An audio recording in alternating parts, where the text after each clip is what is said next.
마가복음 1장입니다.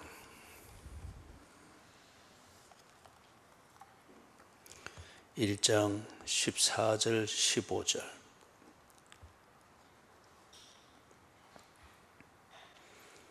같이 읽습니다. 요한이 잡힌 후 예수께서 갈릴리에 오셔서 하나님의 복음을 전파하여 이르시되 때가 찼고 하나님의 나라가 가까이 왔으니 회개하고 복음을 믿으라 하시더라. 아멘. 성경을 보면서 하나님이 약속하신 것이 이것이고 약속이 이렇게 이루어지는구나 길을 알았습니다. 세례 요한의 설교를 들으면서 하나님의 약속은 이렇게 감동스러운 것이구나, 정말 감동스럽고 이게 없으면 안 되는구나 깨닫습니다.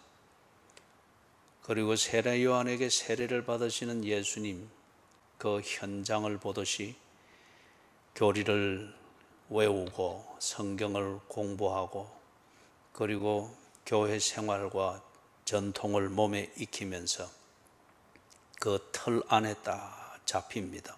그래서 그 틀 안에 있을 때는 어떤 문제가 없습니다. 그러나 아직 예수를 만나지를 못했습니다. 예수를 볼 줄을 모릅니다. 교리를 배우고 성경을 읽고 많은 지식을 쌓고 지 나름대로 틀을 만들고 감동적인 설교를 들으면서 이런 거지 이런 거지, 그리고 성경을 보면서 하나님의 약속은 이렇게 이루어지는 거지. 그리고 일상생활로 돌아가면은 여전히 광야를 헤매는 아무 보잘것없는, 곧 죽기 위하여 헤매고 있는 나그네 같은 그런 인생을 삽니다. 너무 초라합니다. 그 많은 지식, 그 많은 단단히 세워진 교리, 성경을 읽으면서 나름대로 정리해 놓은 그런 나름대로 지식적 확신, 그게 아무 의미가 없습니다. 일상생활로 돌아가면은 아무 하나님이 어디 있는지, 예수가 어디 있는지, 내가 믿는 건 뭔지, 성경을 그리 많이 알고 그리 하는 그게 무슨 의미가 있는지 아무 없습니다. 광야 같은 그 일상생활에서 그냥 떠돌고 있습니다.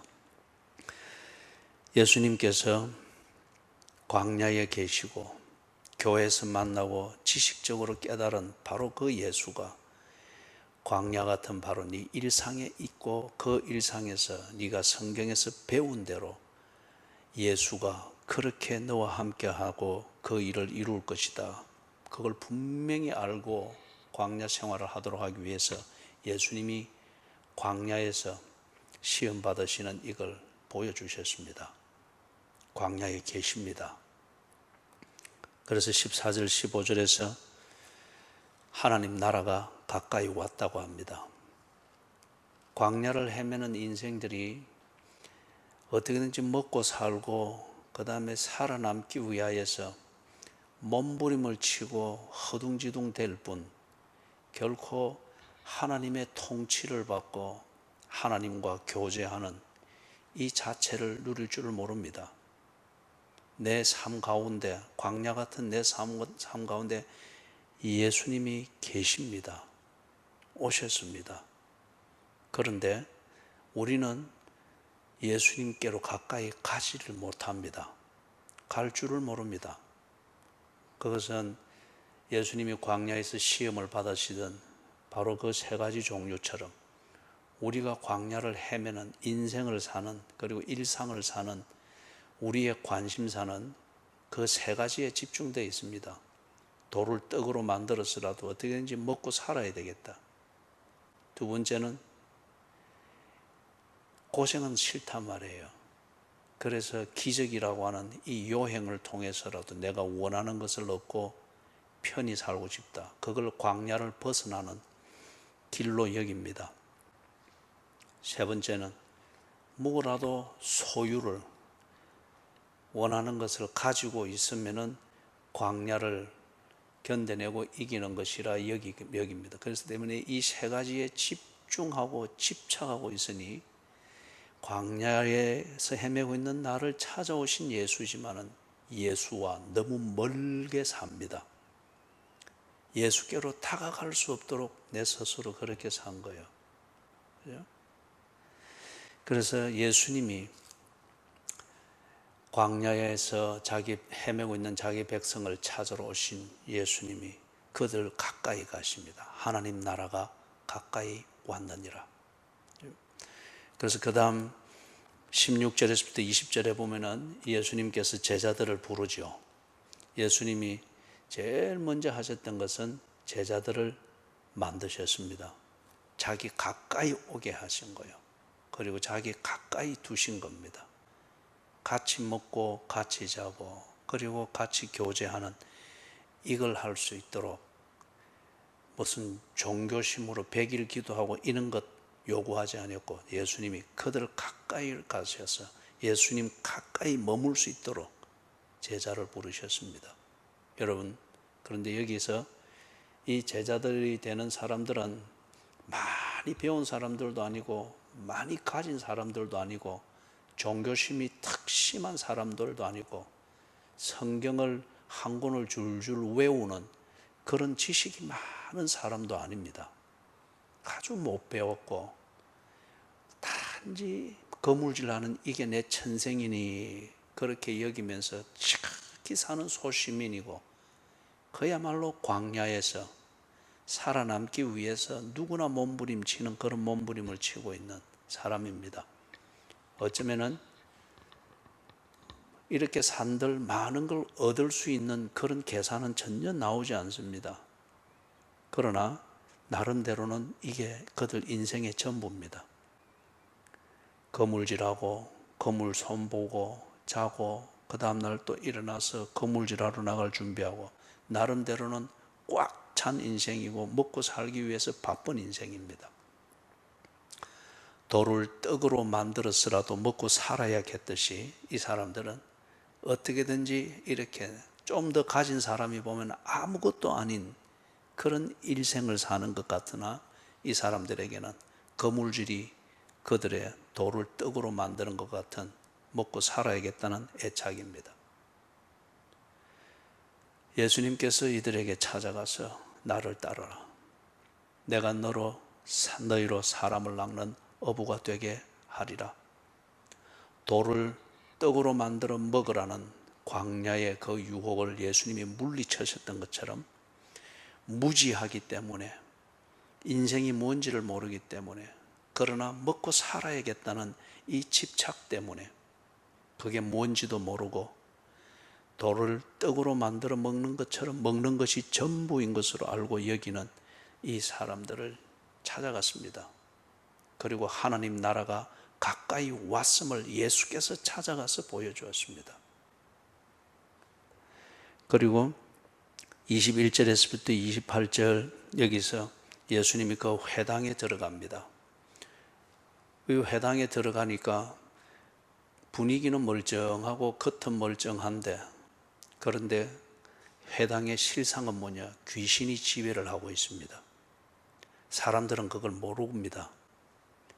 귀신이 드러나지 않게 그러나 그들의 종교심을 이렇게 불러일으키고 종교심에 집착을 줘서 실제로는 귀신이 부리고 있습니다. 그 회당 안에서 아주 성경을 똑똑하게 알고 있는 그러한 지식들도 있습니다.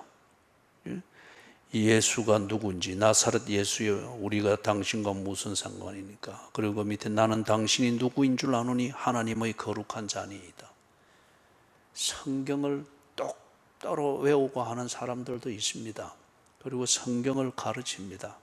그리고 성경을 가지고 하나님을 믿는 것처럼 회당의 분위기가 별 문제 없어 보입니다. 그런데 실상을 딱 보니까 거기에 하나님 나라가 없습니다. 예수의 통치를 받으며 하나님과 교제함, 여기에서 하나님을 정말 알고 하나님을 그리 아는 것 같으면 바로 그 하나님으로 인하여서 내게 평강이 있고 그 하나님과 나누는 교제로 인한 평강과 그리고 일상의 삶이 있어야 되는데, 여기에는 그 지식은 있는데, 매끄러운 지식은 있는데 하나님과 교제가 전혀 없습니다. 하나님을 만난 자리가 아닙니다.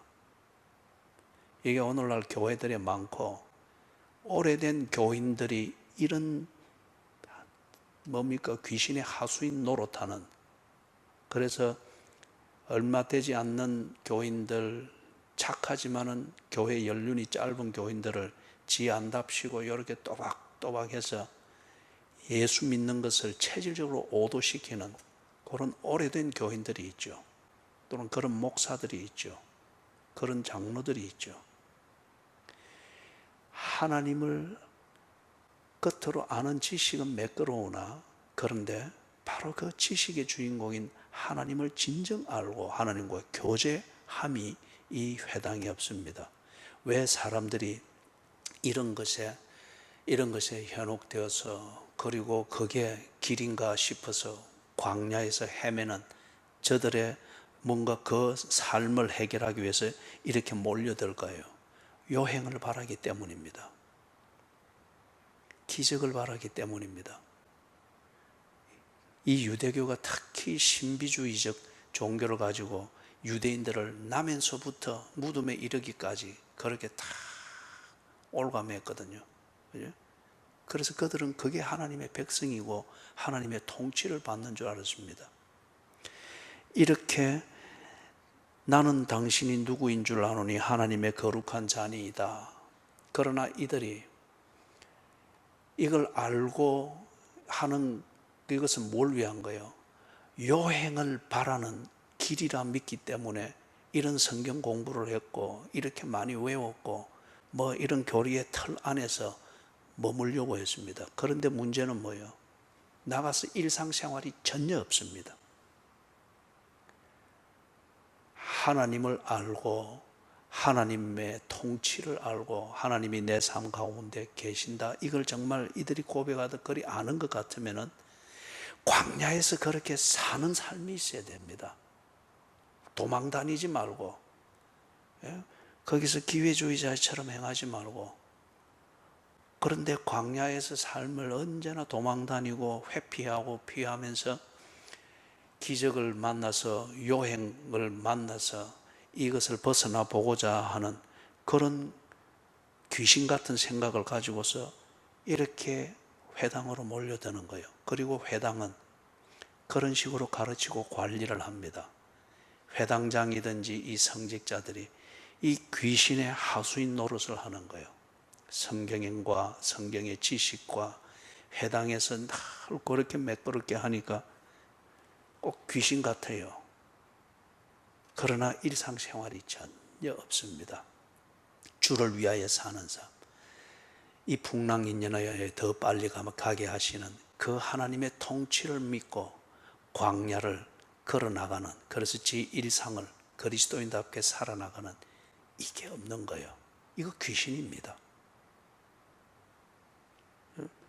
요행을 바래서, 그리고 오늘날 교회들이 요행을 가르치고 이유도 없는 기적을 믿기로 하면서 사람들을 모으고 기적을 얻는 길로서 성경 지식을 외우게 하고 쌓게 하고 기도하는 업적을 자꾸 쌓게 하고, 그러나 하나님을 만나지 못했어요. 그 자리에 하나님의 통치가 없습니다. 하나님의 통치를 받고자 함이 없습니다. 회당 안에 있으나 그들은 하나님 나라로부터 멀리 떨어져 있는 거예요. 그래서 예수께서 요행을 바라서 광야에서 헤매고 있는 이 백성들을 구하기 위하여 예수께서 하나님 나라를 가지고 그들을 가까이 가셨습니다. 귀신의 통치를 받고 있는 그들에게 가까이 가셨습니다. 하나님 나라가 가까이 왔느니라. 그 다음 29절에서부터 31절에 자기 제자로 삼은 그 시몬과 안드레의 집에 들어가니까 그 집에 이 시몬과 안드레가 평생을 거물질하면서 그렇게 먹고 살기 위해서 밤낮으로 오직 그것뿐이었습니다. 먹고 사는 것 이것뿐이었습니다. 그렇기 때문에 그들은 성실하게 살았지만 하나님 나라와는 아주 멀게 살았죠. 그러면은 뭔가 집안에 소유가 좀 쌓여 있고 지 살 단돌이가 돼 있어야 됩니다. 그런데 들어가 보니 그 집에 뭐가 있습니까? 소유가 있는 것이 아니라 소유를 다 탕진하도록 만드는 병이 지배하고 있습니다. 가족은 있으나 가족이 다 더 많은 소유가 있어야 뭔가 연명이 될 것 같은 다 갉아먹는 이 역설이 집안을 통치하고 있습니다. 예수님이 광야에서 시험 받을 때 사탄이 예수님에게 그랬죠. 내게 절하라. 그러면은 네가 보는 이 세상의 절반을 네게 주겠다. 소유가 덜컥 해결될 것 같습니다. 이 소유를 얻기 위하여서 소유에 집착하여서 사탄인 줄도 모르고 또는 그를 경배하는 줄도 모르고 꾸벅꾸벅 절을 해가면서 어떻게든지 소유를 얻으려고 합니다. 건강을 얻으려고 합니다. 광야의 생활을 편하게 해보려고 합니다. 그런데 그리 사는 결과가 뭐냐 이거죠. 그 집이 있고 집 안에 가족은 있으나 그러나 그게 광야로부터 피할 수 있는 평안의 자리가 아니라 광야에 모진 그 고난을 그냥 집 안에 들려와 있는 것, 바로 그 현장입니다. 집에 들어가 보니 평생을 살았던 그 열매가 있는 것이 아니라 평생을 그리 살도록 만들었던, 사탄에게 절을 했으라도 하루하루를 연명하며 살아야 했던 바로 그 문제가 집 안에 있습니다. 집 안에. 그렇기 때문에 이 질병의 통치를 받고 있고 사탄의 세력, 소유를 다 주겠다 여기에 현혹이 됐는데 그 거짓말을 가지고 사탄은 이 가족을 통치하고 있습니다. 편하지 않게, 드러나지 않게, 절대 책임질 그런 표를 내지 아니하면서 실제로는 이 집안을 통치하고 있습니다. 그러니 하나님 나라로부터 이 집안이 열심히 살지만은 멉니다. 하나님을 알 수 없을 정도로 까마득히 멉니다. 예수님이 그 집안에 들어가셨습니다. 하나님 나라가 가까이 왔습니다. 그리고 사탄의 세력을 물리쳤습니다. 사탄에게 절을 해서 얻는 것은 사탄이 약속한 소유의 이 세상의 절반이 아니고 사탄의 통치를 받을 수밖에 없는 그 족쇄에 딱 걸리는 겁니다. 이 집안에서는 장모가 열병이 걸린 거죠. 이 세 가지를 보여주었죠. 먹고 사는 것에 집착하는 게 당연하게 여기는데 그것으로 인해서 오히려 하나님 나라로부터 멀리 떨어지다 보니 늘 열심히 살지만 헤맵니다. 여행을 바라면서, 그래서 그걸 종교의 수단을 이용해서 여행을 바래서 광야를 편하게 지내볼까 싶어서 종교에 집착을 하는데, 그래서 성경도 많이 알고 똑바른 소리 똑똑해서 샀는데 귀신입니다. 그래서 오늘날 교회 안에 오래된 교인들이 꼭 귀신처럼, 표는 안 나요. 그러나 하는 게 꼭 귀신처럼 그런 내용으로 변질되어 가는 교인들이 참 많습니다. 많이 알아요. 교회 생활도 반듯한 것 같아요. 그러나 실상 내용을 한꺼풀 들어가서 보면 하나님 나라로부터 너무 멉니다. 절대 하나님의 통치를 안 받습니다.